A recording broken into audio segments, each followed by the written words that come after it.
Hello, dear students. Welcome to IS Shastra, the leading institute of East India for civil services preparation. My name is Gaurav Gupta, your faculty for geography. So, दोस्तों आज के session में हम लोग discuss करेंगे about the preparation strategy for geography, GS geography for the upcoming prelims of 2024. Geography एक one of the core subject है हमारे इस पूरे यूपीएससी सिलेबस में, and it is equally important for prelims, mains and in fact for interview also. Then दूसरी एक सबसे बड़ी इंपॉर्टेंट चीज सब्जेक्ट की ये है कि that it has very close interlinkages with various other subjects also.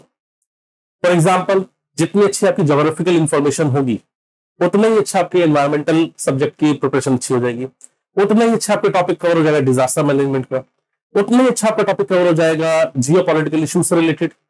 And in fact international relations IR को भी समझने में geographical information, geographical knowledge will help you, will enable you to get a better and clear understanding.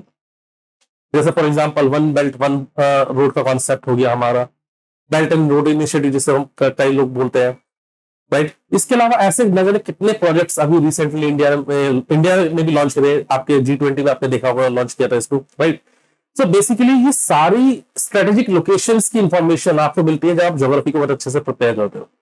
International relations की अगर मैं बात करता हूँ तो इंटरनेशनल रिलेशंस में क्या है कि किसी दो कंट्री या दो या चार या पांच कंट्रीज के बीच के रिलेशंस की बात कर रहे हैं. और ये रिलेशंस किस चीज पे डिपेंडेंट है? ये डिपेंडेंट है कि एक कंट्री किसी रिसोर्स में रिच है और दूसरी कंट्री उसी रिसोर्स में डेफिसिट है वहां पर. तो दोनों का क्या है, एक लेन देन है, यहाँ पे एक तरह का एक्सचेंज है, और यही एक्सचेंज है बेसिकली वो रिलेशंस को गवर्न करता है. तो बेसिकली ज्योग्राफी की स्ट्रेटेजी सेशन में हम लोग ये डिस्कस करेंगे कि what are the basic components in this geography. उन सारे कंपोनेंट्स को एक एक करके पूरा माइक्रो लेवल पे स्टडी करने के मतलब स्टडी करते हैं, देखते हैं कि क्या स्ट्रेटेजी होनी चाहिए उसमें, कैसे प्रिपेयर करना चाहिए. बहुत स्टूडेंट्स कंप्लेन करते हैं कि सर मैपिंग कैसे प्रिपेयर करें, सर रिवर्स को कैसे प्रिपेयर करें, सर रिवर्स की ट्रिब्यूटरीज भी याद रखनी पड़ेगी क्या, सर सोलर सिस्टम पढ़ना पड़ेगा क्या, लार्जेस्ट प्लैनेट, स्मॉलेस्ट प्लैनेट, ये सब पढ़ना पड़ेगा क्या. सो ऐसी बहुत सारी क्वेरीज होती है. इन्हीं क्वेरीज को देखते हुए हम लोग जो है आप लोगों के पास आ रहे हैं इधर कोलकाता में टू एंश्योर कि हमारे जितने भी स्टूडेंट्स हैं वो इस तरह के किसी भी तरह के डाउट से एकदम पूरी तरह से कहते हैं एकदम टेंशन फ्री हो जाए, कि उनको ये ना लगे कि यार हम क्लास से बाहर गए हैं लेकिन फिर भी दिमाग में कुछ डाउट्स है. You should be feeling confident in your subject कि ज्योग्राफी है या जो भी सब्जेक्ट्स आप यहाँ कवर कर रहे हैं, तो किसी भी सब्जेक्ट में जब आपको बोला जा रहा है कि चलो बेटा आप आंसर लिख के दिखाओ, तो आपको सोचना नहीं पड़ रहा है कि सर क्या लिखे, कैसे लिखे, क्या करना है क्या नहीं करना है इसमें. You should not be feeling blank. लोग पढ़ते बहुत है, इस प्रिपरेशन में एक चीज है, you are not lacking in the part of hard work आप कर रहे हैं, लाइक बट अभी का जो प्रेजेंट टाइम है ये है hard work plus smart work.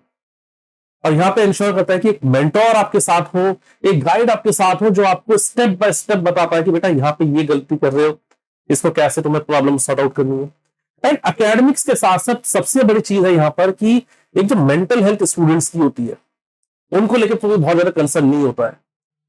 तो यहाँ पर विल बी इंश्योरिंग कि ठीक है कि मेंटरशिप जब आप करते हैं, जब आप फैकल्टी से इंटरेक्ट करते हैं, सब्जेक्ट में जब आप कॉन्फिडेंट फील करते हैं, तो बाय डिफॉल्ट आपकी परफॉर्मेंस और जो है एनरिच हो जाती है.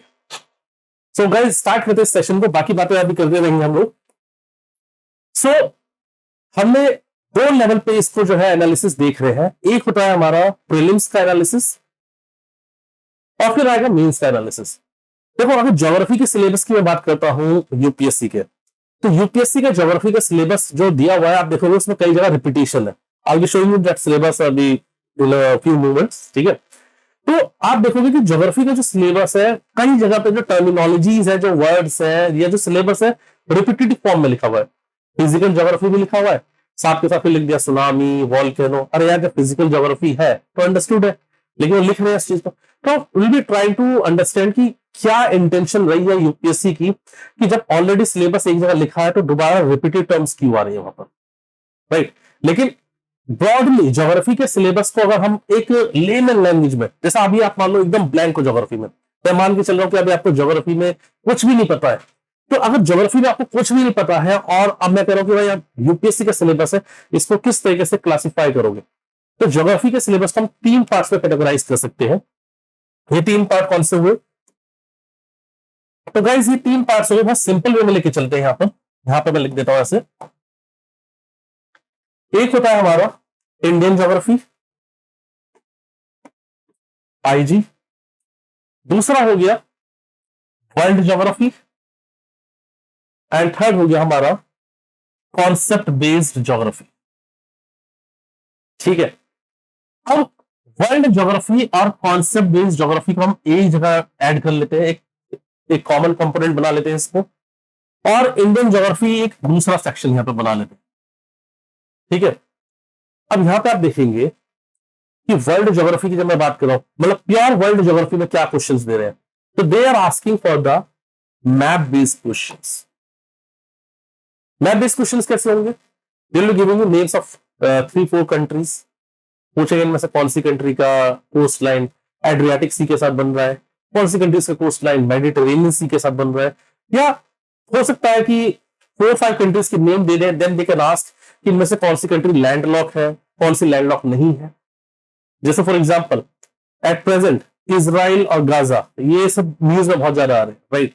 और ऐसी ही कंडीशन में आप देखेंगे कि ये पूरा रीजन वेस्ट एशिया ये या मिडिल ईस्ट वाला सारा जितना रीजन है ये अभी की न्यूज में आ गया है, तो आप मान के चलो कि ये दोबारा से आपके लिए एक हॉट टॉपिक बन गया है। क्या क्या टॉपिक्स आपको पता होने चाहिए यहाँ पर? सीरिया की लोकेशन, फिर इजराइल किन किन कंट्रीज के साथ इसकी कोस्ट लाइन और बॉर्डर्स बन रहे हैं वो पता होने चाहिए। फिर साथ के साथ जो गाजा है और जो वेस्ट बैंक है, प्लस डेड सी की लोकेशन, ऐसी सी ऑफ गैलीली है, गोलन हाइट्स की लोकेशन।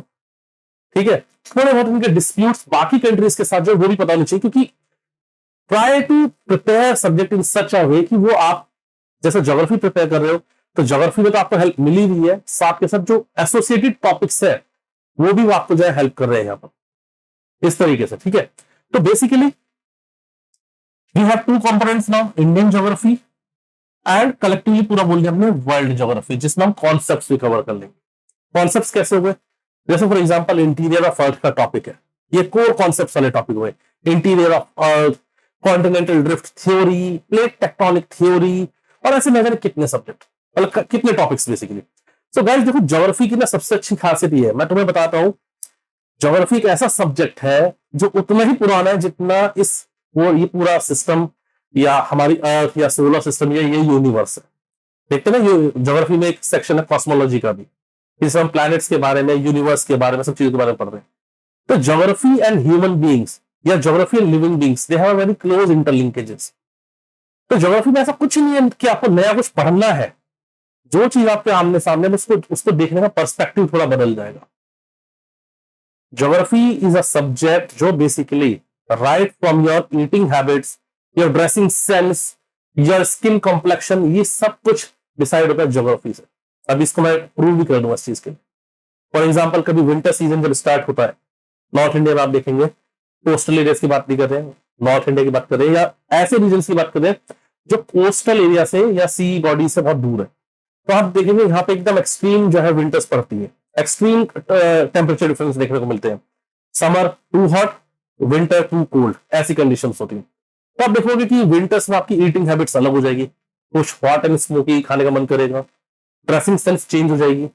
ऐसे ही अगर आप क्रॉपिंग पैटर्न इंडिया में देखोगे तो इंडिया का जो वेस्टर्न पार्ट है वो ड्राई रीजन है, ईस्टर्न पार्ट ह्यूमिड रीजन में रहता है, साउथ में जाओगे ह्यूमिड रीजन है। तो जितने भी ह्यूमिड रीजन वाले हैं वहां पर आप देखोगे धोती कुर्ता कल्चर देखने को मिलेगा, people prefer to wear cotton clothes. तो यहाँ वेस्ट बंगाल का एग्जांपल देख सकते हो। ठीक है, और सबसे बड़ी बात Kolkata traffic police, I have heard about की मतलब वो व्हाइट क्लोथ्स जैसे पहनते हैं, तो उसके पीछे भी लॉजिक क्या है कि व्हाइट कलर का क्या है कि हीट एब्जॉर्प्शन रेट कम होता है, इसको बोलते हैं एल्बिडो। तो ऐसी सारी चीज, तो ज्योग्राफी इज अ सब्जेक्ट जो आप जब पढ़ोगे ना तो आप देखोगे कि यार ये हमारे डे टू डे लाइफ से जुड़ा हुआ है बहुत ज्यादा, मतलब जैसा हम ऑब्जर्व करते हैं, जैसा हम रहते हैं इधर, वो सारी चीज हमें यहाँ पे जो है इससे रिलेट कर पा रहे हैं।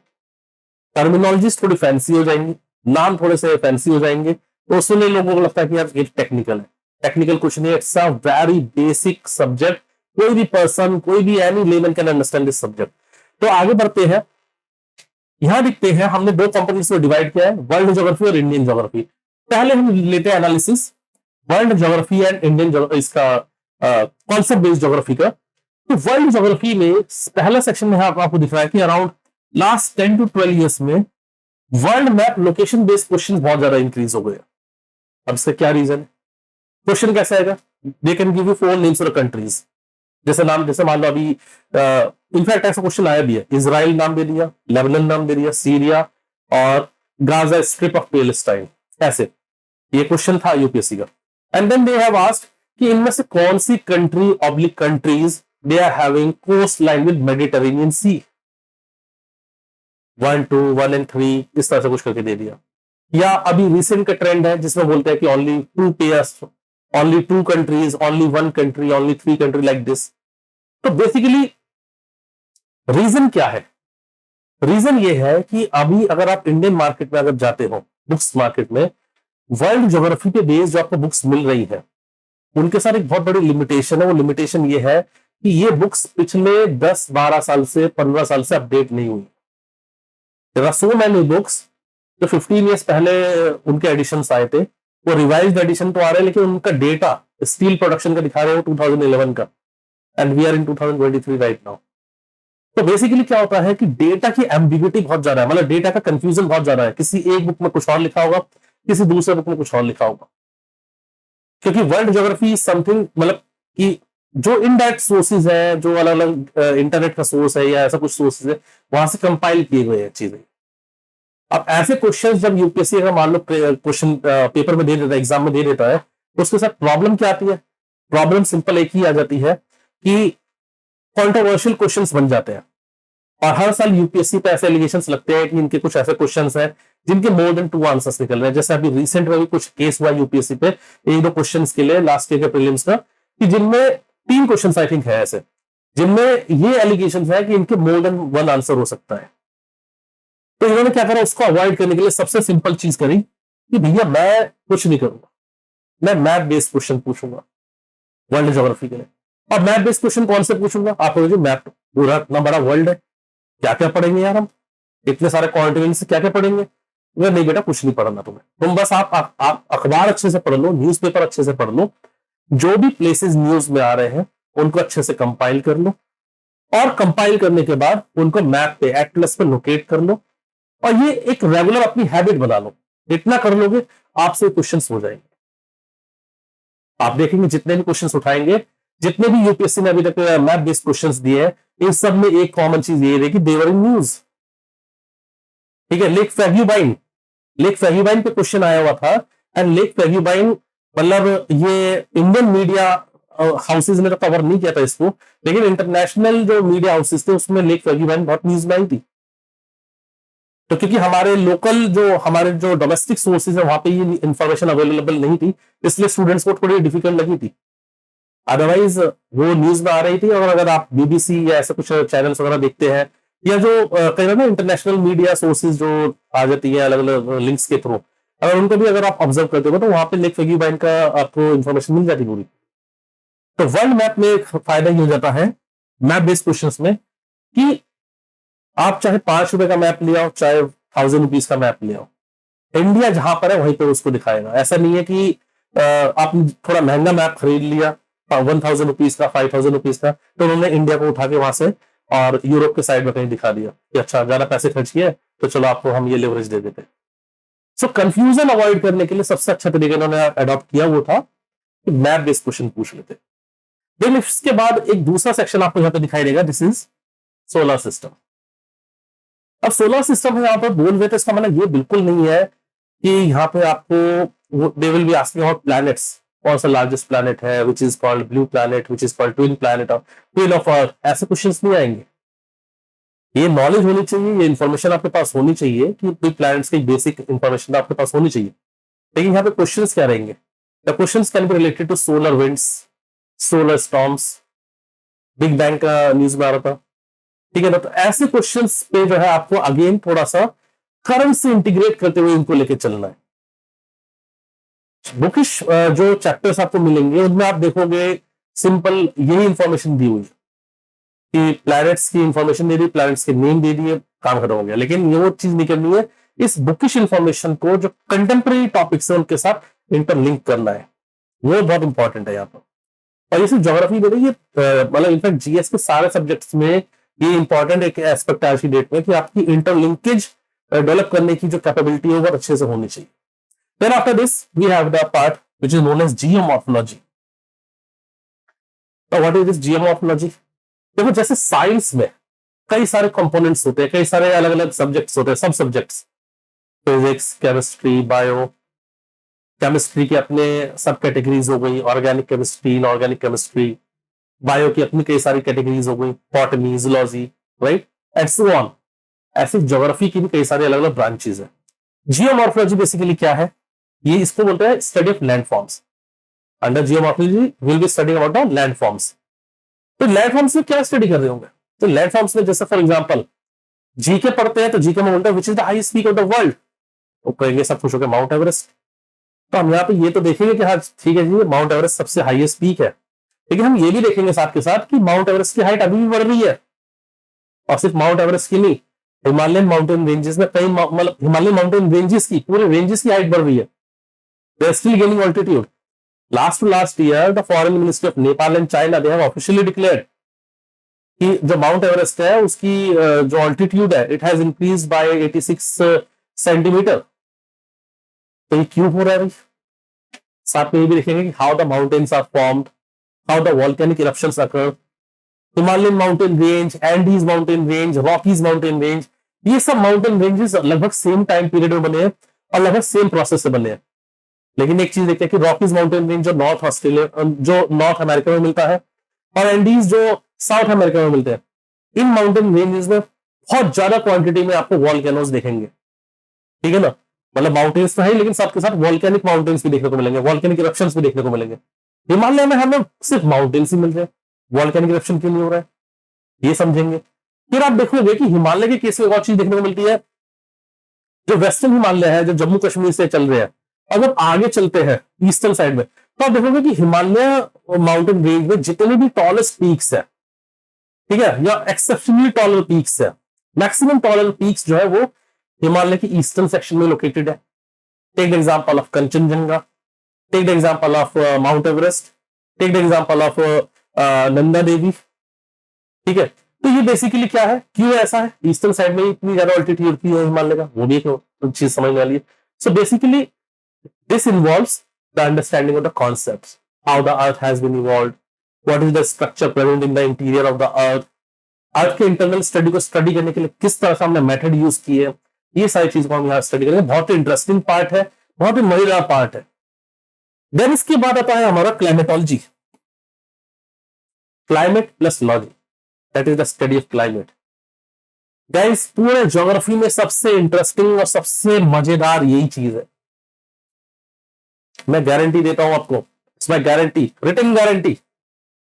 मुश्किल से 3 या 4 बेसिक कॉन्सेप्ट्स है क्लाइमेटोलॉजी में, अगर वो आपको क्लियर हो गए, पक्का हो जाएगा क्लियर, वो मेरी गारंटी है. मैं बोल रहा हूं ना 3 to 4 बहुत बेसिक कॉन्सेप्ट्स है क्लाइमेटोलॉजी में. And if you have understood those basic concepts very well, so trust me पूरी क्लाइमेटोलॉजी आपके टिप्स पे हो जाएगी. ये बेसिक कॉन्सेप्ट्स क्या है मैं अभी बता देता हूं, डिटेल में नहीं बात करेंगे, बस मैं एक सुपरफिशियल वे में थोड़ा बता देता हूं उसको. पहला चीज, the relation between temperature and pressure. अब टेम्परेचर प्रेशर का रिलेशन जो आप साइंस वगैरह में पढ़ते हैं वो वाली बात नहीं कर रहे, हम ज्योग्राफी की बात कर रहे हैं. तो टेम्परेचर प्रेशर का, एटमॉस्फेरिक टेम्परेचर एटमॉस्फेरिक प्रेशर का इनवर्स रिलेशन है. यानी अगर टेम्परेचर ज्यादा होगा तो प्रेशर कम होगा, और टेम्परेचर कम होगा तो प्रेशर बहुत ज्यादा हो जाएगा. दूसरा रूल याद रखना है कि wind has a tendency to move from high pressure to low pressure. और थर्ड हो गया कि जो मूविंग विंड होती है उस पर अर्थ की रोटेशनल फोर्स लगती है, टोरियस फोर्स लगती है. ये 3 कॉन्सेप्ट आपने समझ लिए, पूरी क्लाइमेटोलॉजी आपके टिप्स पर है. कोई भी टॉपिक कोई कहे कि जी ये टॉपिक बड़ा कॉम्प्लिकेटेड है, बड़ा टेक्निकल है, मैं किसी टॉपिक का नाम नहीं लूंगा यहाँ पर. रीजन इज वेरी क्लियर कि I don't want to develop any kind of fear साइकोसिस इन योर माइंड. मैं दोबारा बोल रहा हूँ चीजें कि ज्योग्राफी के सब्जेक्ट में जो टर्मिनोलॉजीज है, जो कॉन्सेप्ट्स है, उनके नाम सुनने में थोड़े से टेक्निकल जरूर लग सकते हैं. ठीक है, लेकिन वो टेक्निकलिटी है नहीं. बेसिकली वो क्या है, बेसिकली कि किसी ज्योग्राफर ने कुछ डिस्कवर किया, उसी के नाम को यूज कर लिया. ठीक है, और मतलब ऐसी एन नंबर ऑफ कॉन्सेप्ट्स है जिसको लेके स्टूडेंट परेशान है कि सर ये क्या है, जैसे अभी कोई स्टूडेंट मुझे मैसेज कर रहा था कि लाइक कि सर अरेबियन सी में और बे ऑफ बंगाल में पैरेलल साइक्लोन्स बन गए हैं, और वहां पे कहीं पे किसी एक लोकेशन पे 1000 किलोमीटर या 1500 किलोमीटर के डिस्टेंस पे दो पैरेलल साइक्लोन्स बन गए, ट्रॉपिकल साइक्लोन्स। सर ये क्या हो रहा है? तो यार ये कुछ नहीं, तो ये फ्यूजीवाड़ा इफेक्ट बोलते हैं इसको। अब फ्यूजीवाड़ा सोचते हैं लोग क्या है यार ये, तो ये फ्यूजीवाड़ा बेसिकली कि कोई जापानीज ज्योग्राफर था ये, जिसने इसको सबसे पहले आइडेंटिफाई किया था। तो ये इस कॉन्सेप्ट पे इसने समझा दिया चीजों को कि भाई पैरेलल ट्विन साइक्लोन्स बन जाते हैं कई बार। तो ये ज्योग्राफी में ये इसकी सबसे इस सब्जेक्ट की सबसे अच्छी ब्यूटी है कि आपको टॉपिक्स में look technical to you, but they are the very simplified versions, बस उसको थोड़ा सा तरीके से समझना है हम लोगों को। Then comes oceanography. तो ओशनोग्राफी की एक बात है, it is the study of ocean, से तो समझ में आ गया होगा, राइट। ओशनोग्राफी की एक बहुत बढ़िया चीज है कि इसमें जो ट्रेडिशनल टॉपिक्स है वो बहुत ही लिमिटेड है, मुश्किल से 6 और 7 मेजर टॉपिक्स होंगे यहाँ पर। इसकी सबसे अच्छी बात यह है कि ओशनोग्राफी के साथ जोड़ देते हैं कंटेम्प्रेरी पार्ट को। जैसे फॉर एग्जांपल ट्रेडिशनल टॉपिक पूछ लेंगे, जैसे ओशियन करंट्स, ओशियन वाटर मास के बारे में पूछ लेंगे, ठीक है, या फिर ओशियनिक मीन टेम्परेचर के बारे में पूछ लेंगे। ऐसे कुछ जो है बेसिक्स, ओशियनिक सैलिनिटी के बारे में क्वेश्चन पूछ लेंगे। कंटेम्प्रेरी टॉपिक्स कैसे होंगे? It can be like related to microbeads. It can be related to, let's say, for example, oil spills, right? It can be related to Atlantification, ठीक है। और ऐसे न जाने कितने माइक्रो चीजें जो भी न्यूज में आ रही है वो यहाँ के साथ उसको अटैच कर देंगे। जैसे कोरल स्ट्रक्चर्स, तो कोरल स्ट्रक्चर्स के लिए तो जैसे कई बार यूपीएससी ने रिपीटेडली क्वेश्चंस पूछे हैं कि जैसे एक बार बोला कि rain for which of the following is referred as rain forest of oceans, तो कोरल स्ट्रक्चर्स को रेन फॉरेस्ट ऑफ ओशियंस भी बोल देते हैं हम लोग, because they are the rich biodiversity spots in the oceans. तो ऐसे सारी चीजों को हम यहां समझेंगे। Then here comes the biogeography. अब इस ज्योग्राफिकल सेटअप में जो लिविंग बीइंग्स है, the plants, animals, organisms, everything, we are also animals, we are social animals, ठीक है ना। सो बेसिकली इनका interaction with the geography, the biotic component, the study the biotic component of geography. तो आ गया बायोज्योग्राफी। यहाँ पर सॉइल के बारे में पढ़ लेंगे, यहाँ पे थोड़ा बहुत बायोम्स के बारे में पढ़ेंगे, और यहाँ पे हम देखेंगे कि कैसे किसी रीजन की ज्योग्राफी उस रीजन की सिविलाइजेशन के डेवलपमेंट में हेल्प करती है। Take example of Indus valley civilisation, take example of Mesopotamia. कहीं की भी सिविलाइजेशन की बात करोगे सब में आपको एक कॉमन चीज देखने को मिलेगी, और वो कॉमन चीज क्या है कि these civilisations have been developed on the bank of a river. तो बेसिकली क्या है कि रिवर अपने किनारे पे फर्टाइल एलुवियल सॉइल को डिपॉजिट करती है, और ये जो alluvial soil, it is the most fertile soil जो क्रॉप्स की ग्रोथ को सपोर्ट करती है। तो जहां पे क्रॉप्स ग्रो हो सकती है वहीं पे लोग रहना पसंद करेंगे, और जहां पे क्रॉप्स है वहीं पे लोग रह रहे हैं, तो धीरे धीरे वहीं पे क्या है, सिविलाइजेशन डेवलप होने स्टार्ट हो जाएगी। एक घर बनेंगे, 2 घर बनेंगे, 2-3 घर बन के विलेज बनने स्टार्ट हो जाएंगे, विलेज से ब्लॉक, ब्लॉक से फिर आगे tehsil, and so on, right. तो civilization starts like this only. So biogeography में हम ये चीज पढ़ेंगे कि अलग अलग बायोम्स हैं, उनके इकोनॉमिक एस्पेक्ट्स, उनके ह्यूमन एस्पेक्ट्स, किस तरह की वहां पे लाइफ है, ये सारी चीज यहाँ पर डिस्कस करेंगे। Then after this we have the human geography. यार ह्यूमंस को कैसे हम इग्नोर कर सकते हैं? तो ह्यूमन इज समथिंग जो ज्योग्राफी को सबसे ज्यादा इंपैक्ट कर रहा है, तो ह्यूमन ज्योग्राफी तो फिर वैसे ही पढ़नी चाहिए। जैसे एक छोटी सी चीज लेते हैं, इसमें टॉपिक्स क्या होंगे? इसमें टॉपिक्स होंगे जैसे पॉपुलेशन का टॉपिक हो सकता है, यहाँ पे टॉपिक्स हो सकते हैं सेटलमेंट्स से related, right. So human geography में इन्हीं सारे कंपोनेंट्स को हम पढ़ेंगे, और ये आज की डेट का वाले बहुत इंपॉर्टेंट है, specially for a country like India. India पूरे वर्ल्ड के कितने लैंड मास पे लोकेटेड है? 2.4% land mass. It is having a comprising 2.4% area of the total area of the world. और इस 2.4% लैंड मास पे आप देखते हैं कि वर्ल्ड की सबसे बड़ी पॉपुलेशन रह रही है। So the resources, the gap between the demand and the resources वो बढ़ता जा रहा है यहाँ पर, राइट।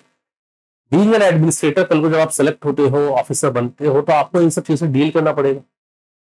ह्यूमन ज्योग्राफी और इकोनॉमिक ज्योग्राफी, पहले ह्यूमन ज्योग्राफी की बात करते हैं। तो इन सब चीजों में आपको यही पढ़ना है कि सेटलमेंट, ह्यूमन सेटलमेंट्स कैसे कैसे टाइप के होते हैं, कौन कौन से फैक्टर्स होते हैं, इनको इम्पैक्ट करते हैं, urbanisation, issues of urbanisation, challenges, then push factor, pull factor, migration, ये सारी चीजें टॉपिक्स है यहाँ पे करने के लिए। मैं फिर से बोल रहा हूँ, कहने को ये सब्जेक्ट है, लेकिन जब आप पढ़ोगे आप कहोगे सर ये तो हमने रेगुलर देखा है, ये तो समझ में आ रही है चीजें, राइट। बेस्ट पार्ट इस सेक्शन का ये है कि ये मेंस के लिए भी बहुत ज्यादा इंपॉर्टेंट पार्ट है। Then after this we have the economic geography, that is the economic aspect, the study of the economic aspect of the geography. कोई रीजन किसी एक पर्टिकुलर रिसोर्स और रिच है, किसी दूसरे में डेफिसिट है, और इसी इकोनॉमिक, यही इकोनॉमिक ज्योग्राफी है जो बेसिकली किन्हीं दो कंट्रीज के बीच में उनके रिलेशंस को डिसाइड करती है। इकोनॉमिक ज्योग्राफी में कवर करने के लिए आपको कुछ बेसिक चीजों का हमेशा ध्यान रखना है।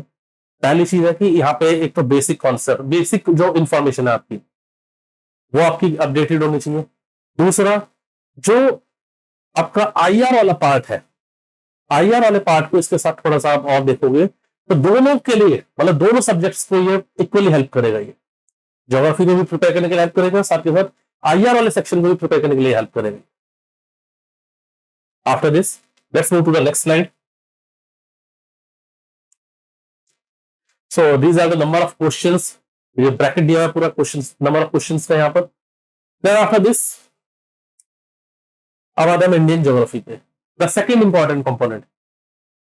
Friends, if we talk about the previous section, that is the world geography and this Indian geography, let's say for example if UPSC is asking 12 questions in prelims from geography, उन 12 questions में से around मान के चलना कि 6 to 7 questions that will be from Indian geography। Indian geography से ज्यादा questions देंगे, वर्ल्ड ज्योग्राफी से कंपैरेटिवली इसके कंपैरिजन में कम हो जाएगा, बट बोथ आर इक्वल, मतलब इक्वली इंपॉर्टेंट। ऐसा नहीं कि हम कहेंगे अच्छा सिर्फ इंडियन ज्योग्राफी पढ़ लो, ये तभी समझ में आएगी जब आपकी वर्ल्ड ज्योग्राफी के कॉन्सेप्ट्स ज्यादा अच्छे से क्लैरिटी होगी उसकी।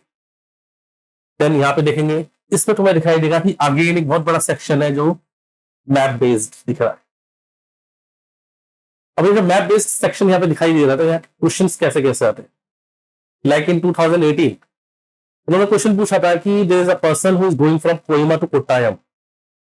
अब कोहिमा से कोट्टायम जा रहा है तो मिनिमम कितनी नंबर स्टेट से जाएगा, and for the kind information वो रोड से जा रहा है, क्योंकि बहुत सारे स्टूडेंट्स मुझे बोलते हैं क्लास में सर उड़ के जा रहा है क्या, सर वाटर के थ्रू तो नहीं जा रहा है, तो ना उड़ के जा रहा है ना किसी सी रूट से जा रहा है, वो सिंपल बाय रोड जा रहा है। अब मिनिमम पूछा है including the origin and the destination state, तो ऐसे क्वेश्चन हो गए। देन इसी के अलावा ऐसे क्वेश्चन लगे जैसे मान लो वेस्टर्न घाट्स के बारे में आप पढ़ रहे हैं, so they can write a statement कि these are spread over 5 states of India। The meeting point of Western Ghat and Eastern Ghat is Nilgiris, which is located on 4 states। कि पूछ रहे हैं इनमें से कौन से स्टेटमेंट करेक्ट है, कौन से इनकरेक्ट है, तो यहाँ पे दोनों स्टेटमेंट से इनकरेक्ट है, क्योंकि वेस्टर्न घाट्स कितने स्टेट्स पे लोकेटेड है, starting from Gujarat, Maharashtra, Goa, Karnataka, Kerala and Tamil Nadu, 6 states। And the meeting point of western ghat and this eastern ghat is Nilgiri hills, तो these are located on 3 states, Tamil Nadu, Kerala and Karnataka. तो एक ऑब्जर्वेशन आपकी स्ट्रॉन्ग होनी चाहिए, लैंड लॉक स्टेट्स कौन सी हो गई हमारी, कितनी है, कितनी हमारी कोस्टल स्टेट्स है, from how many states Tropic of Cancer is passing through, right. Then again you have to keep an eye, you have to be extra vigilant when it comes to places in news with respect to India. 2019 में question था अलियार, ईसापुर, कंसाबाटी, ये क्या है, लिखा था Aliyar, Isapur, Kansabati, which was in news are option A B C D. So ये water reservoirs थे, option D में वाटर रिजर्वायर दिया था।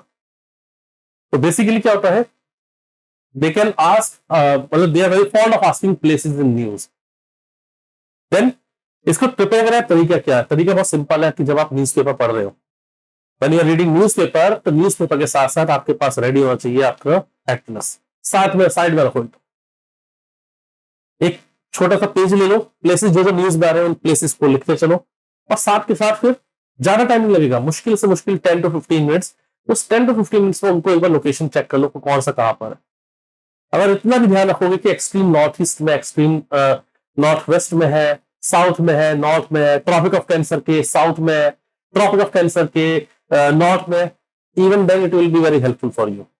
ये जब मतलब ये मैपिंग इज समथिंग जिसका बहुत रेगुलर बेसिस पे आपको करना चाहिए। दिस इज नॉट समथिंग कि 2 दिन की क्लास लगाई मैपिंग हो गया, ऐसा कुछ नहीं है, राइट।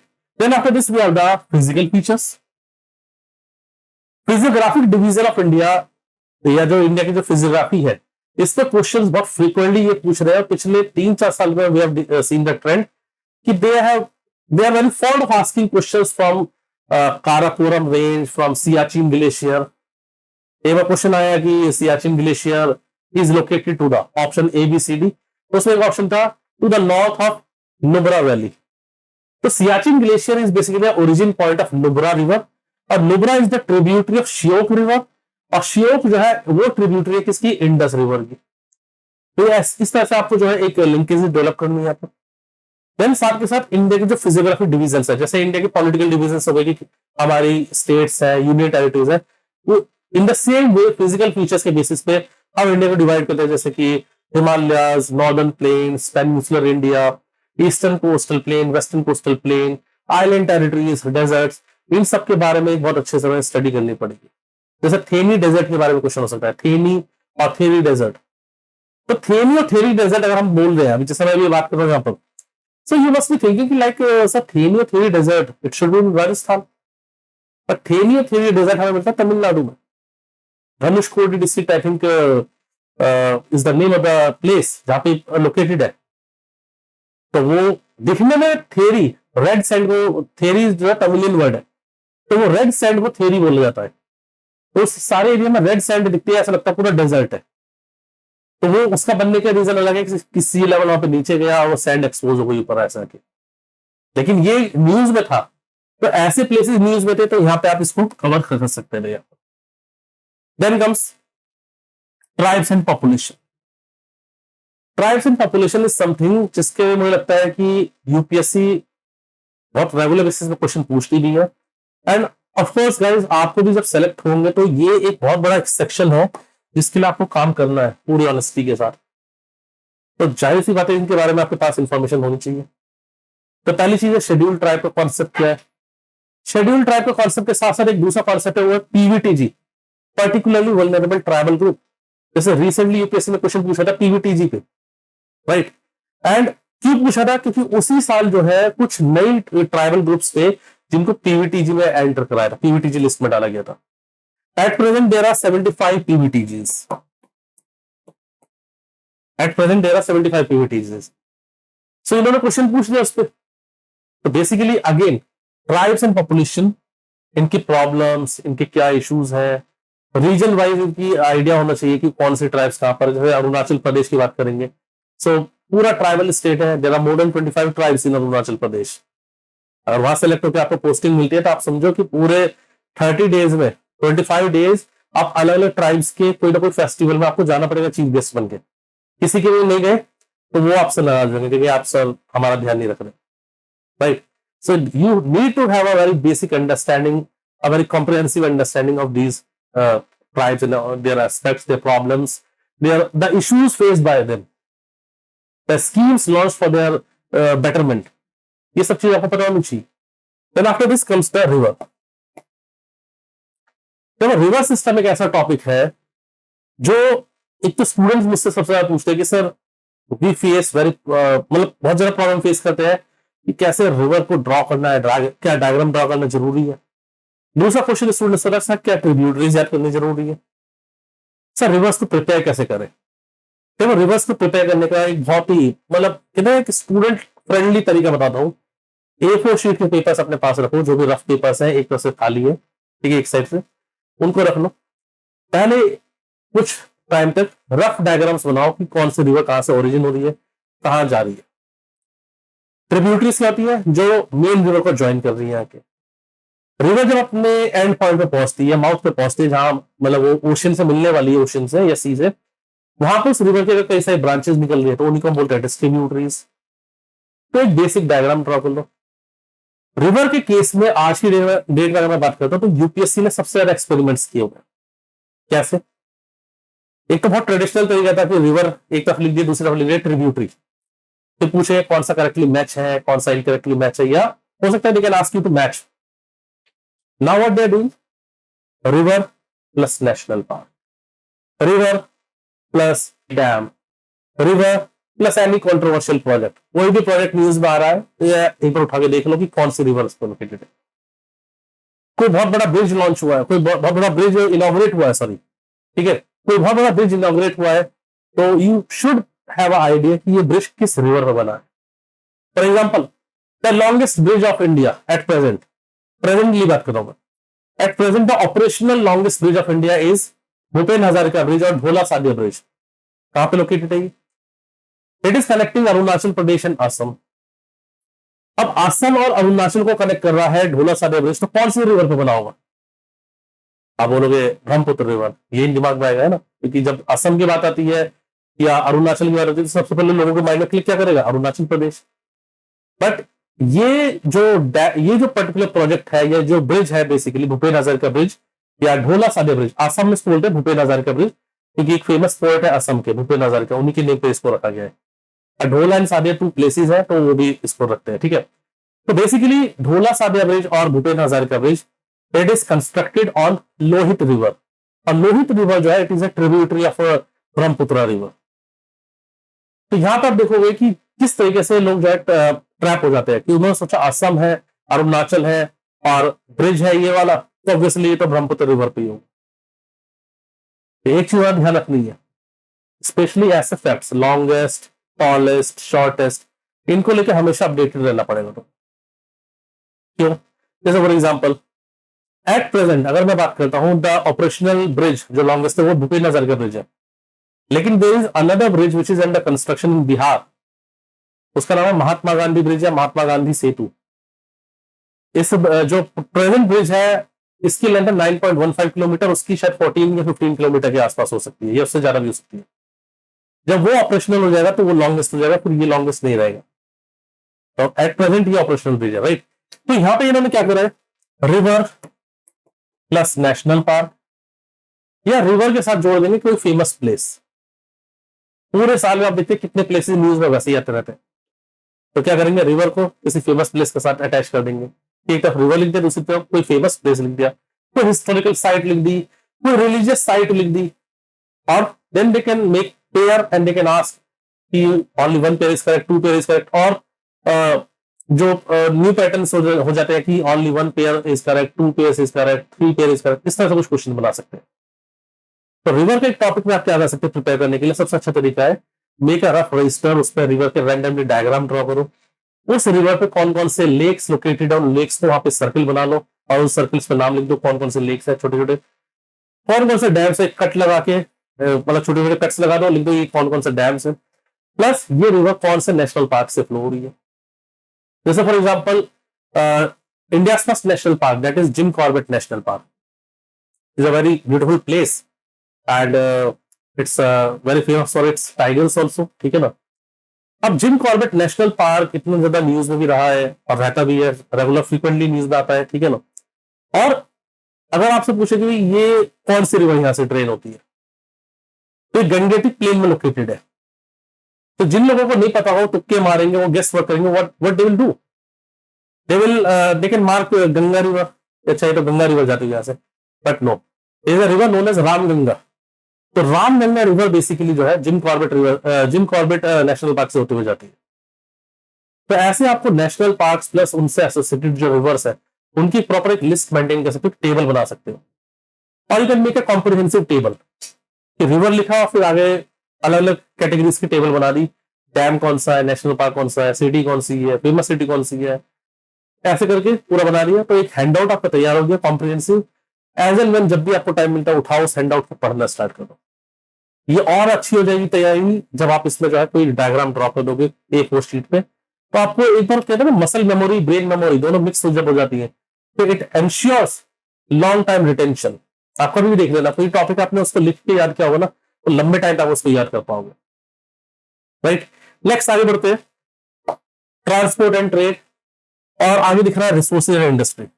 ट्रांसपोर्ट एंड ट्रेड की बात करते हैं तो ट्रांसपोर्ट एंड ट्रेड में basically they can ask about the recent projects, they can ask about Kalaban multimodal transit system, आप लोगों को तो पता होगा इसी लोकेशन के ही है, ठीक है, कि कैसे कहां से इधर कोलकाता पोर्ट से इधर से स्टार्ट होगा, म्यांमार सिटवे पोर्ट पे जाएगा, फिर उसके आगे पलेटवा रिवर और देन त्रिपुरा और मिजोरम बाकी एरियाज में एक्सेस मिलेगा। कराधान मल्टीमोडल ट्रांजिट सिस्टम हो गया, ऐसे ही north south east west corridor, then golden quadrilateral, diamond triangle, Bharatmala project, Setu Bharatam project, ऐसे कई सारे प्रोजेक्ट्स हैं। ट्रांसपोर्ट के टॉपिक में क्या होता है कि अगर बुक्स को उठाओगे तो वहां क्या लिखा होगा, मीन्स ऑफ ट्रांसपोर्ट, ठीक है भाई, पता होना चाहिए, ठीक है ना, लेकिन हमें तो प्रिपेयर करना है ना, एग्जाम के हिसाब से प्रिपेयर करना है कि एग्जाम में क्वेश्चन आ रहे हैं तो वो हम कर पाए। ये रीजन है कि स्टूडेंट प्रिपेयर करता रहता है, उसको लगता है यार मैंने कितनी मेहनत करी है, वो सर पेपर में जब क्वेश्चन कुछ और आता है तो उसको लगता है यार मेरा लक खराब है।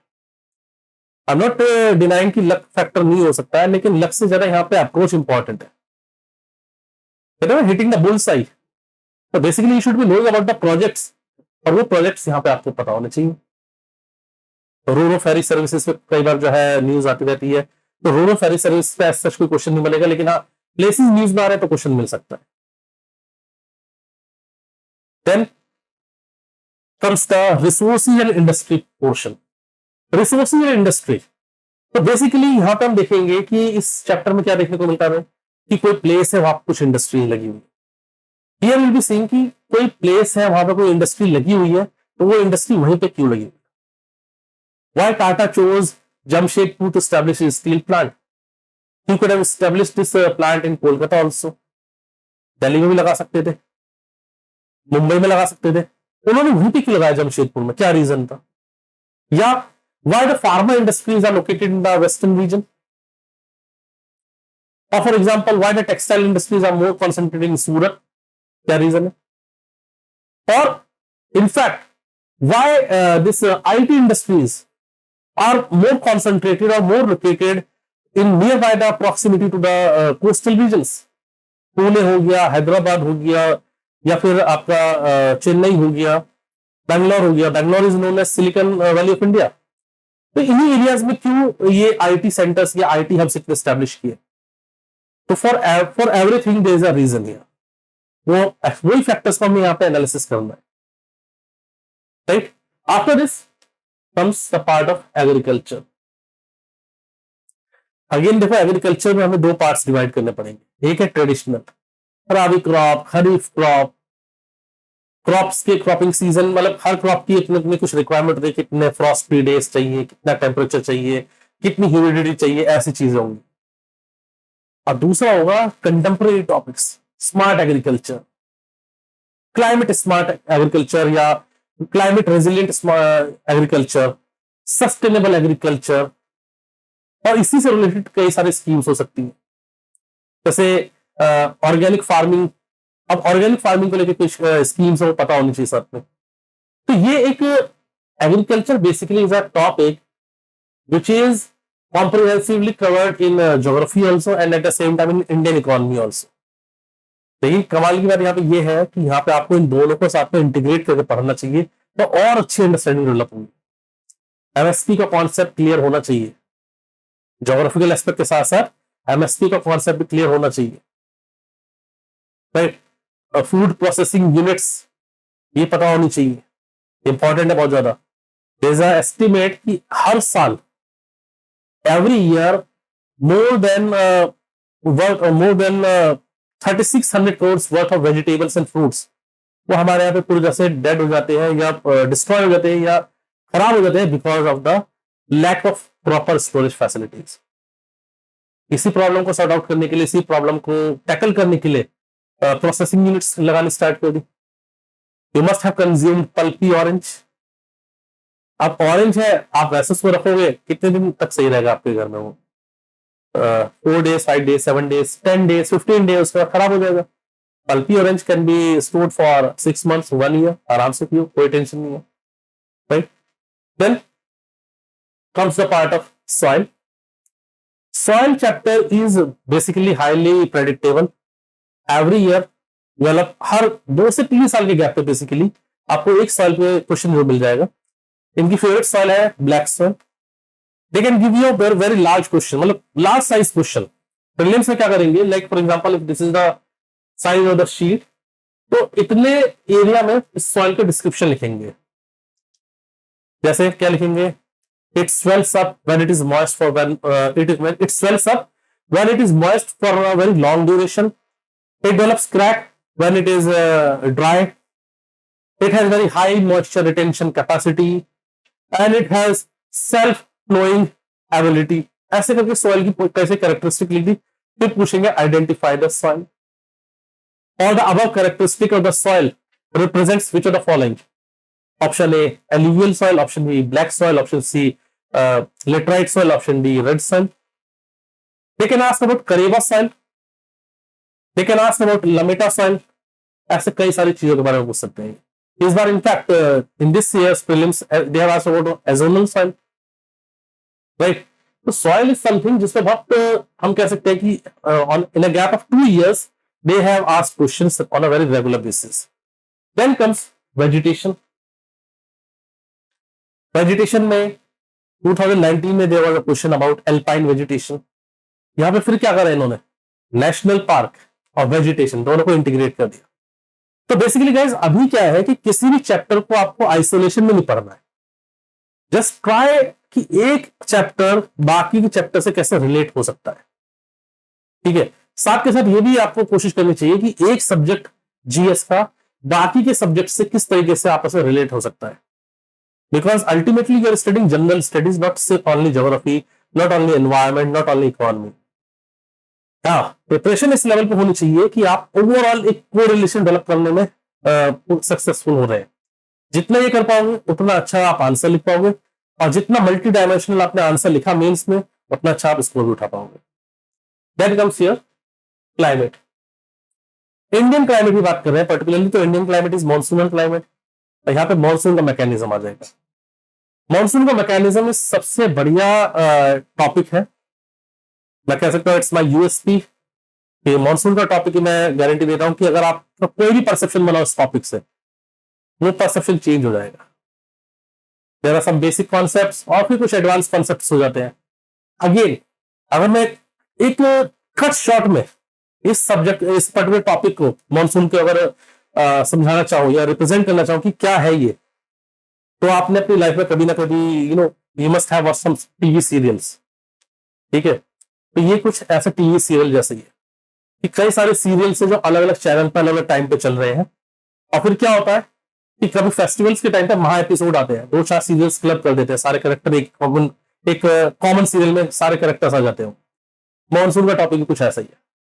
एक मैकेनिज्म है जो इंडिया में चल रहा है या इंडियन सब कॉन्टिनेंट में चल रहा है, ऊपर तिब्बत का भी रोल आ जाता है, ठीक है, और इन सब चीजों का हो गया, ये एक पार्ट हो गया। लेकिन इसके अलावा कुछ मैकेनिज्म है जो कहीं पे पेरू की तरफ चल रहे हैं, इंडोनेशिया की तरफ चल रहे हैं, तो कुछ मैकेनिज्म्स हैं जो मेस्करनीज आइलैंड की तरफ चल रहे हैं, वो सारे भी जो इसको इम्पैक्ट करना स्टार्ट कर देते हैं। तो बहुत बढ़िया टॉपिक है, बहुत मजेदार टॉपिक है, समझने में बहुत अच्छा लगेगा, बहुत मजा आएगा इसको। And the most important part is कि क्वेश्चंस यहाँ पे जो भी आएंगे वो आप बहुत ही अच्छे से प्रेडिक्ट करके चल सकते हो। आप श्योर हो सकते हो कि भाई इस पे ये टॉपिक तो हम कवर कर रहे हैं, लेकिन इस टॉपिक में क्वेश्चन कैसा मिलेगा वो भी आप बहुत पहले से एडवांस में प्रेडिक्ट कर सकते हो। Now we have talked lot about the prelims part, so let's have a quick idea about the mains part also. So this is the breakup of the questions जो प्रीलिम्स में पूछे गए हैं इस पर्टिकुलर सेक्शन से, Indian geography से। Now I am moving to the part of the mains. Mains वाले part में बात करेंगे तो देखो मेंस वाले पार्ट में we have identified broad themes. So एक बहुत ही कॉमन थीम है सबसे ज्यादा, वो है climate change and its effect. Climate change and its effect, तो वो एक हमें जो है बहुत क्लैरिटी के साथ इस आंसर राइटिंग्स करनी चाहिए, ठीक है। कि क्लाइमेट चेंज को साथ में, जैसे भी मान लो सिक्किम ग्लेशियर लेक आउटबर्स्ट हुआ, तो glacier lake outburst and climate change दोनों के बीच में क्या रिलेशन।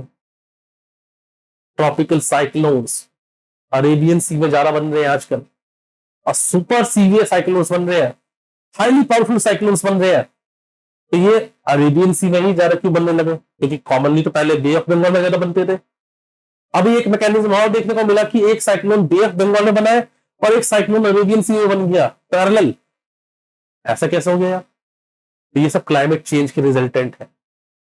क्लाइमेट चेंज को लेकर कई सारे थ्योरीज है, कई सारे एक्सप्लेनेशंस है, कई सारे स्कूल ऑफ थॉट्स है will be discussing that in class, तब इसको हम कवर करेंगे। बट बी एश्योर्ड कि ये बहुत डिटेल में हम कवर करेंगे इस चीज को, एंड जो हम कवर कर रहे हैं जो क्लास में, प्लस जो भी आपको इससे रिलेटेड जो भी स्टडी मटेरियल मिल रहा है, that will be helping you a lot. आपको कुछ और रिसोर्सेज के पीछे भागने की जरूरत नहीं पड़ेगी। यस, जो आपको बेसिक्स मेंटेन करने हैं, जो एसओपीज है कि न्यूज़पेपर है तो पढ़ना है तो पढ़ना है, उनको फॉलो करना है तो करना है, वो इंपॉर्टेंट है, वो करना पड़ेगा।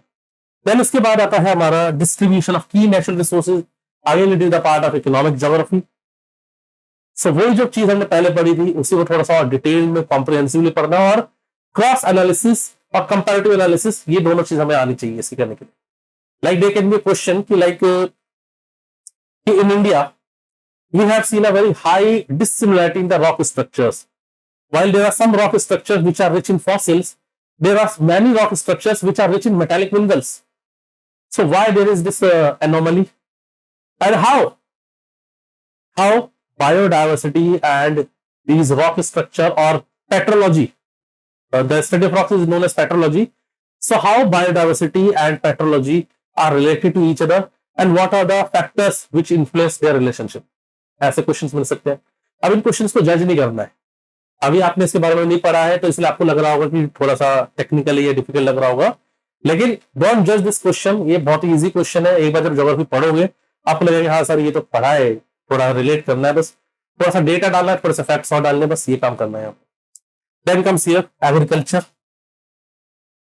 Again topics like climate resilient agriculture, sustainable agriculture, national nutrition mission, biofortification, some recent concepts of agriculture, ये सारे के सारे यहाँ पे आ जाएंगे। इसके बाद आता है हमारा इंडस्ट्रियल लोकेशन फैक्टर्स। ये बिल्कुल वैसे ही रहने वाला है जैसे कि हम इंडस्ट्री का पढ़ेंगे इसको, कि किसी एरिया में कोई इंडस्ट्री लगी है तो क्यों लगी है, उसके रीजंस क्या है, क्या हम कोई भी इंडस्ट्री कहीं पे भी लगा सकते हैं? तो हाँ, कुछ इंडस्ट्रीज ऐसी है जो हम कहीं पे भी लगा सकते हैं, while there are certain industries जो एरिया स्पेसिफिक ही होती है।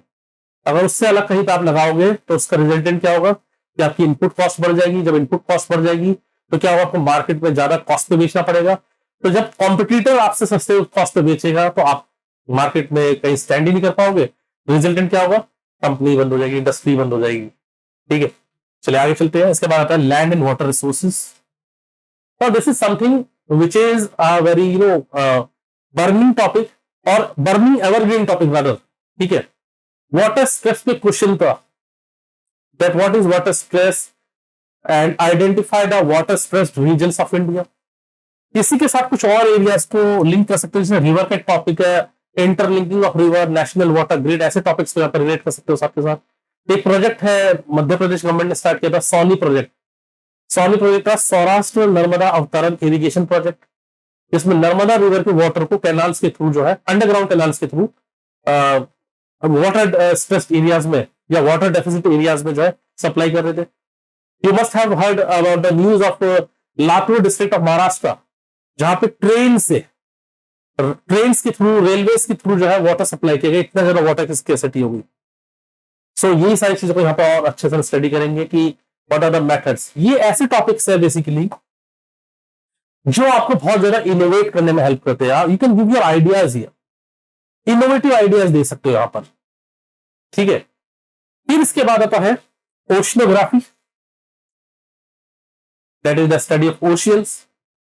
तो यहां पे आ जाएगा कि वाटर करंट, उसका इंपैक्ट, उसकी significance, difference between ocean current और ocean water mass and their significance in their affected regions, that zones of the oceans, इस पर क्वेश्चन मिलेगा आपको।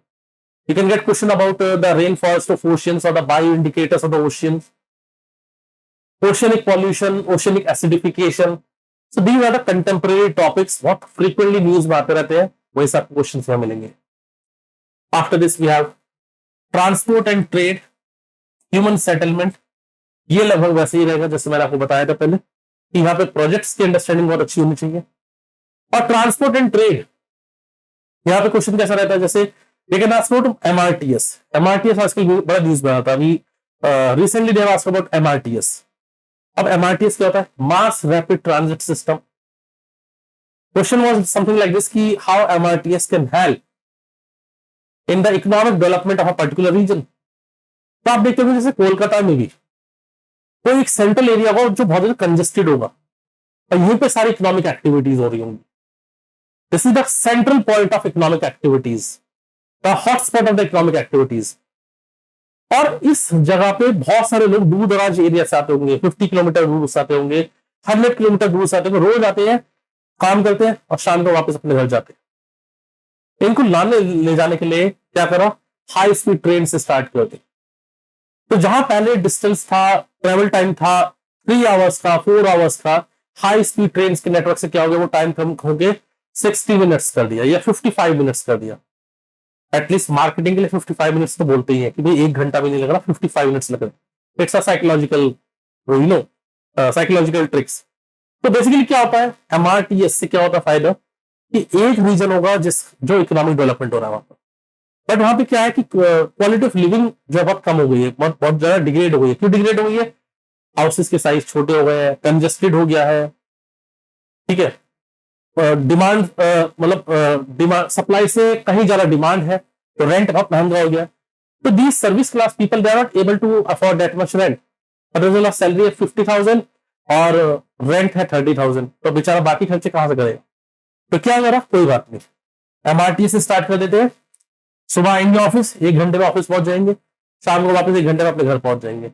अब घर कितनी दूर है, तो घर is located, the house is located at distance of may be around 40 kilometre, 50 kilometre, 60 kilometre. Mumbai, Navi Mumbai same चीज है, पुणे, चिंचवाड़, पिंपरी, सब एरिया आसपास के ऐसे देखने को मिलेंगे। Delhi NCR, Delhi central area है, एक बहुत ज्यादा मतलब हाईली इकोनॉमिक एक्टिविटीज वाला रीजन है पूरा पूरा। और आसपास के रीजन हो गए जैसे गुरुग्राम, फरीदाबाद, नोएडा, मेरठ। तो क्या होता है, लोग सुबह आते हैं, काम करके चले जाते हैं। तो ये MRTS high speed railway network के थ्रू ये सब एरियाज कनेक्ट हो रहे हैं ऐसे। तो इससे क्या होता है, इकोनॉमिक डेवलपमेंट होता है, क्योंकि people are earning salary and they are taking that salary back to their home. वहां पे जाकर डिमांड क्रिएट करेंगे, demand for groceries, demand for everything. So guys, this is about for the mains part. Then syllabus की बात करते हैं। Prelims का syllabus देखो कितना छोटा सा है ज्योग्राफी का, सिर्फ 1 लाइन का सिलेबस है, ठीक है। So remember one thing, this prelims syllabus is of no use for you, is of no use for you, ठीक है। ये सिर्फ उन लोगों के लिए है जो नॉन सीरियस कैंडिडेट्स होते हैं, who don't have any clear vision कि मुझे लाइफ में क्या करना है। फाइनल में ग्रेजुएशन के फाइनल ईयर में आ गए, नाउ अब पूछ रहे क्या करें। तो समवन टोल्ड कि अच्छा यूपीएससी का फॉर्म निकले, आईएएस के फॉर्म भर दो। Now they will fill the form, they will apply for civil services exam कि भाई क्या पता किस्मत में आईएएस ऑफिसर बनना लिखा हो। ये ऐसे लोगों के लिए, क्योंकि वो जाएंगे मार्केट में, कोई गाइड उठाएंगे, उस गाइड में सिलेबस ऐसे लिखा होगा, उन्हें लगा यार सब कुछ इसी में से आ जाएगा, मजा आ गया, अब तो सब कुछ इसी में से हो जाएगा, पूरा इस बुक में सब कुछ कवर कर लिया। So basically this is just I can say a kind of marketing stunt by the organization itself कि भाई आओ सिलेबस देखो कितना छोटा सा है, इसको देखो तैयार कर दो। यूपीएससी का खुद का मार्केटिंग स्टंट है।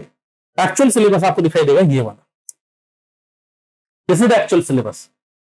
अब यहाँ पे देखोगे लिखा हुआ फिजिकल, वर्ल्ड्स फिजिकल ज्योग्राफी। अब वर्ल्ड्स फिजिकल ज्योग्राफी है तो पूरे वर्ल्ड ज्योग्राफी है आपका।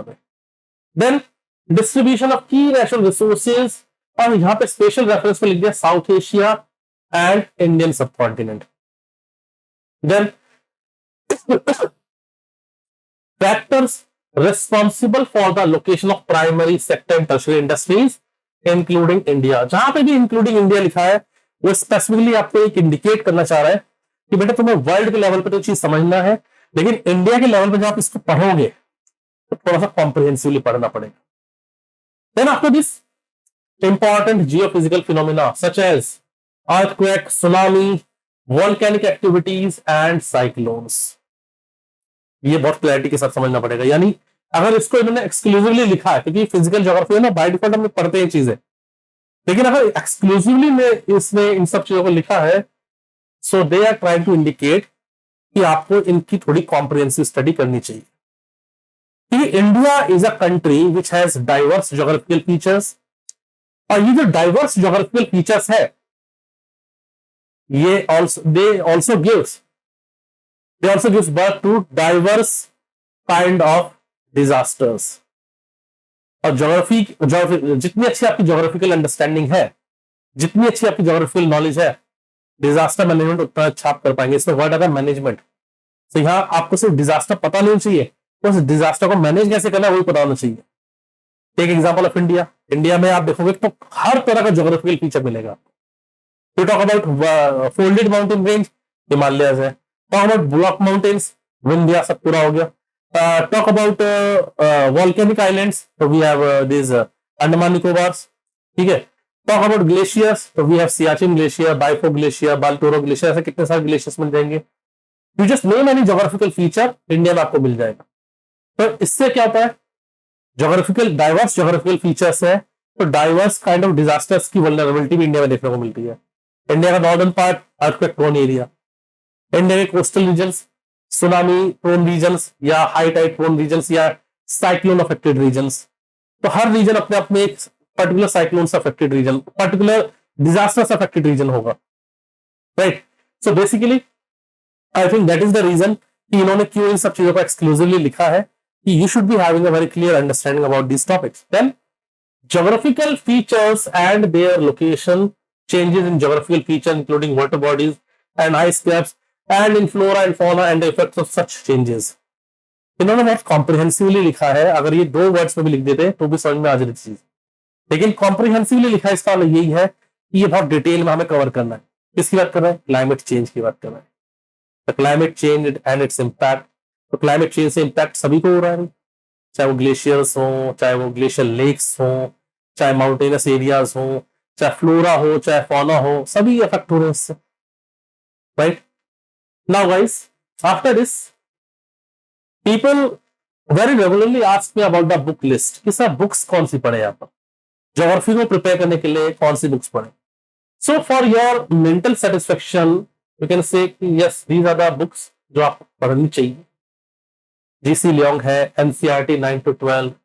देन ये एक चीज है स्टडी मटेरियल ऑफ आईएएस शास्त्रा, जो आपको बिल्कुल भी स्किप नहीं करना है पूरा, क्योंकि होता क्या है यहां पर देखोगे इतने सारे ये सोर्सेज लिखे हुए हैं, लेकिन आपको एक बैलेंस बना के रखना होता है। You need not to be a scholar of geography, you should be a person who has a very good knowledge of geography, but you are not a scholar of geography, you are not here to become a scholar of geography. तो इसलिए सबसे important part ये हो जाता है कि आपको इतनी बुक्स पढ़नी नहीं है। क्लास में जो हम कवर कराएंगे वो ऑलरेडी सब चीजों को कवर करेगा अच्छे से, पहली चीज तो ये। देन आपको सपोर्ट करने के लिए, एडिशनल सपोर्ट करने के लिए we are giving you study material. ये स्टडी मटेरियल जितने भी स्टैंडर्ड रेफरेंसेस, स्टैंडर्ड सोर्सेज और सबको कंपाइल किया हुआ है इसमें, तो आपको इधर उधर भागने की जरूरत नहीं पड़ेगी किसी चीज को करने के लिए। एक चीज आपको जरूर इसमें से परचेज करनी है, that is the Atlas. Atlas में भी लोग पूछते हैं कौन सा, तो ऑक्सफोर्ड स्टूडेंट एटलस अच्छी बुक है, वो आप परचेज कर सकते हैं। बाकी मार्केट में जो मिले आप वो परचेज कर सकते हैं, या आपके कोई फ्रेंड्स हो या फैमिली मेंबर्स हो, छोटे बच्चे कोई 11-12 वाले हो या 10th वाले हो जिनकी पुरानी एटलस है वो भी यूज कर सकते हो। 1-2 एटलस अलग अलग पब्लिकेशन की तो और अच्छा हो जाएगा, ठीक है।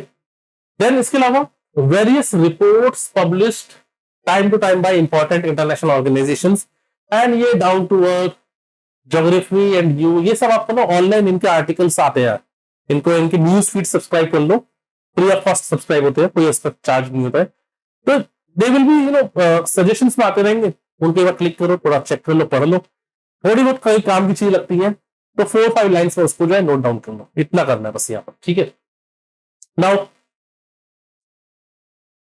क्वेश्चंस के बारे में बात करते हैं कि क्या क्या टॉपिक्स ये पूछते हैं यहाँ पे। तो टॉपिक्स इन न्यूज जैसे क्या क्या होंगे, they can ask about the cyclones, how are cyclone is formed, how these cyclones are named. जैसे यहाँ पे देखोगे साइक्लोन का नेम क्या है, मोचा, ठीक है।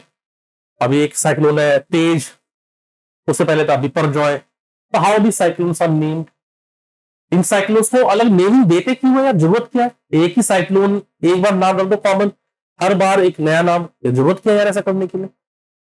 तो it is done to ensure a very smooth record keeping of these cyclones, क्योंकि हर साइक्लोन अपने साथ डिजास्टर लाता है और इस डिजास्टर में मैन एंड मटेरियल लॉस भी होता है, and to manage that particular disaster बहुत सारे फंड्स भी खर्च होते हैं, सब चीज होती है।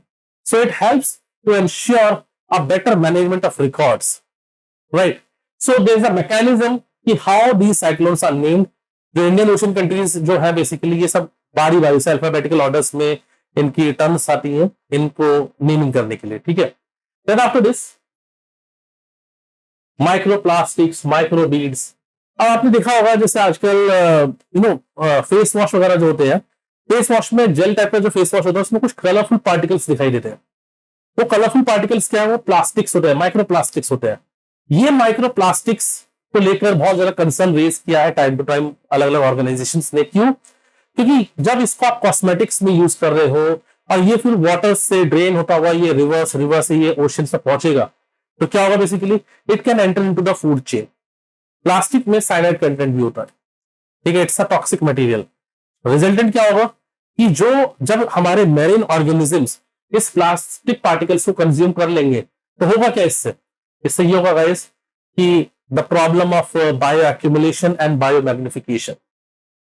बायो एक्यूमुलेशन होगा जब टॉक्सिन्स बॉडी में स्टोर होगा, बायो मैग्निफिकेशन जब वो टॉक्सिन्स बहुत ज्यादा मैग्नीफाई मल्टीप्लाई हो गए।